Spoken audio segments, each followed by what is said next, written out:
नमस्कार शेतकरी मित्रांनो, आज तुम्हाला मी एकाच बेडवर डबल पीक कसे घेता येईल ते दाखवतो। या पद्धतीचा वापर केला तर आपला खूप खर्च वाचतो। तुम्ही बघू शकता हे वावर मी पूर्णपणे स्वच्छ व रिकामे केले आहे। या वावरात मी अगोदर विजेता ऑरेंज हा झेंडू लावलेला होता। तो संपला आणि पूर्णपणे वाळून गेल्यानंतर तो पेपर न फाडता सगळा झेंडू उपटून घेतला। आता त्याच बेडवर आणि त्याच पेपरवर मी परत झेंडू लावणार आहे। यामुळे आपला ट्रॅक्टरचा, मल्चिंग पेपरचा व पेपर गाडण्याचा असे बरेच खर्च वाचतात आणि जास्त मेहनत पण करावी लागत नाही।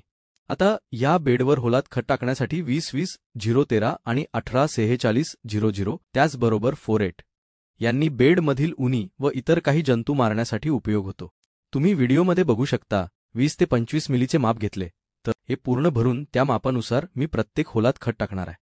त्यामुळे एकसारखे खत प्रत्येक होलात जाते। यानंतर प्रत्येक होलातील खत मातीमध्ये चांगल्या प्रकारे मिक्स करत आहे। मातीत मिक्स केल्यामुळे रोपाला डायरेक्ट झटका बसणार नाही। आता हे सगळं खत मिक्स करून झाल्यावर बेडला एकदा पाणी सोडणार व चांगल्या प्रकारे ओले करून घेणार, जेणेकरून खत मातीत मिसळेल आणि खताचा झटका पण रोपाला बसणार नाही।